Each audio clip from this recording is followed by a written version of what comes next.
सरल, सुशील और शांत, ये क्वालिटी थी सरस्वती की, जो कि शर्मा जी की बहू थी।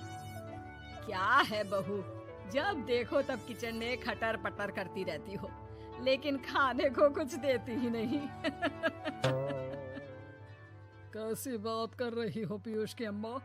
सुबह से 4 कप चाय, 2 बार नाश्ता और इतनी सारी बहू के हाथ की नमकीन तो खा चुकी हो, फिर भी ऐसा बोल रही हो? अरे कुछ तो डरो ऊपर वाले से। तभी वहाँ पीयूष आ जाता है। क्या है सरस्वती, इतनी देर लगती है क्या टिफिन बनाने में? एक काम है घर का तुम्हारे पास, वो भी नहीं कर पाती हो वक्त पर। आपका टिफिन टेबल पर रखा है और नाश्ता भी, बाकी का सामान बेड पर रखा है और अब मैं मंदिर जा रही हूँ। सरस्वती मंदिर चली जाती है। उसके जाने के बाद घर में, यार माँ कैसी गवाह लड़के से शादी करा दिया है।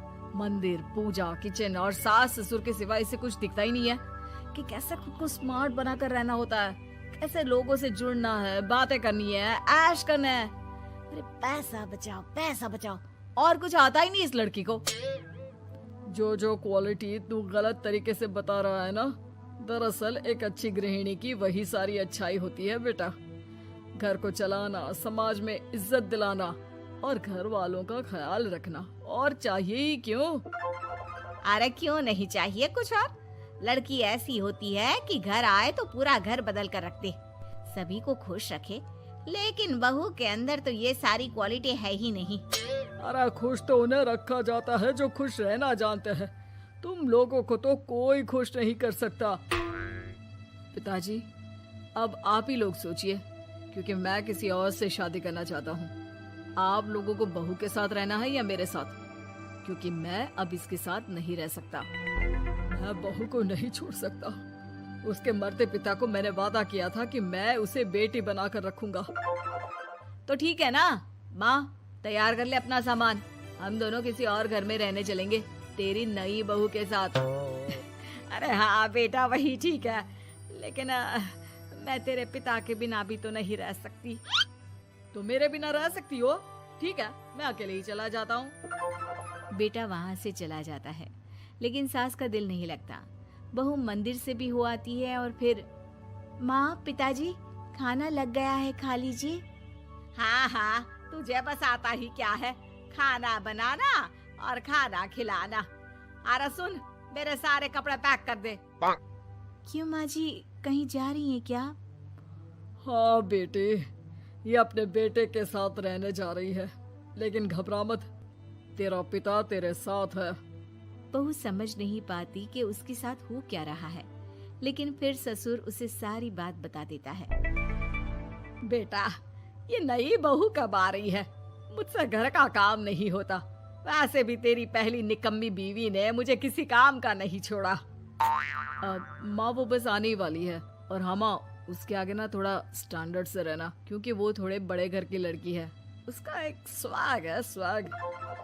तभी वहाँ एक सुंदर सी लंबी सी लड़की आती है। हे पीयूष, भागकर कैब से मेरा सामान ले आओ, और हाँ प्लीज एसी ऑन करके जाना। रीमा, ये मेरी माँ है।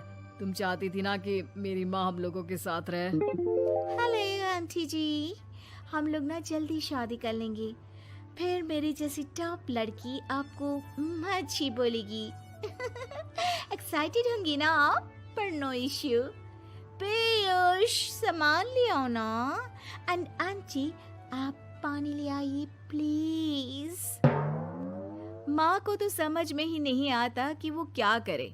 वो बहू के लिए पानी लेकर आती है तो उसका पैर पर्दे में फंस जाता है और वो गिर जाती है। ओहो, पूरा पानी गिरा दिया। कांच का ग्लास क्यों छूती है जब हाथ पैर नहीं चलते? कितनी मुश्किल से मैंने और पीयूष ने ये गृहस्थी बनाने की कोशिश की है। अरे पर तो क्या हो गया, एक गिलास ही तो टूटा है। अपने घर में तो रोज एक तोड़ती हूँ, लेकिन मजाल है सरस्वती कुछ कहे। और हाँ, मैं पानी वानी नहीं पिलाने वाली, मुझे ऐसी कोई आदत नहीं है। बहू हो, बहू की तरह रहो, समझी? तभी वहाँ पीयूष आ जाता है, जिसे देख रीमा रोने लगती है। देख लो अपनी माँ को, ऐसी खरी खोटी सुना रही है। और अभी तो मैं आई हूँ, थक गई थी, बस पानी क्या मांग लिया। कह रही है बहू हो, बहू की तरह रहो।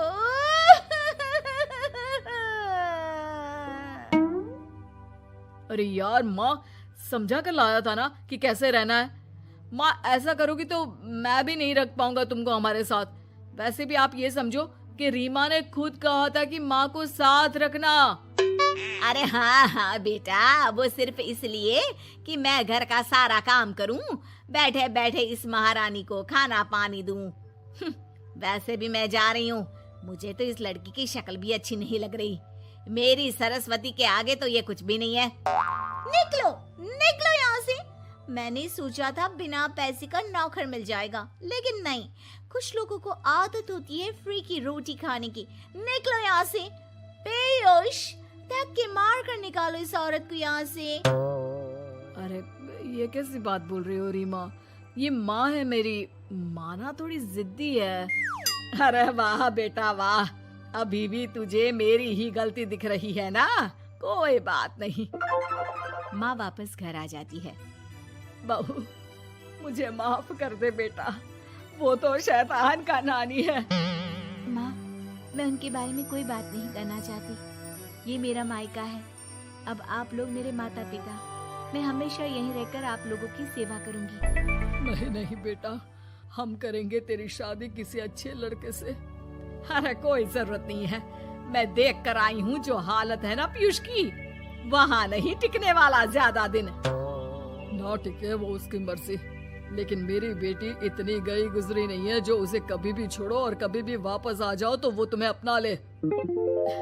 अब ज्यादा ही हो रहा है आपका। माना मैंने गलत किया बहू के साथ, उसका पति है। और फिर कहावत है ना, सुबह का भूला शाम को वापस आ जाए तो उसे भूला नहीं कहते। तभी वहाँ पीयूष आ जाता है। माँ, वो भूला आ गया। मुझे माफ कर दो सरस्वती के जिस गुण को मैं सही नहीं मानता था। दरअसल जीवन को सही तरीके से जीने के लिए वही गुण होने चाहिए। मुझे माफ कर दो सरस्वती। मैं आज के बाद तुम्हें और पापा को छोड़कर कहीं नहीं जाऊंगा। और मुझे भी बेटा। बेटा जहन्नुम में भी जाए तो उसके साथ रहने को तैयार हो जाए, वही तो माँ होती है। मुझे माफ कर दो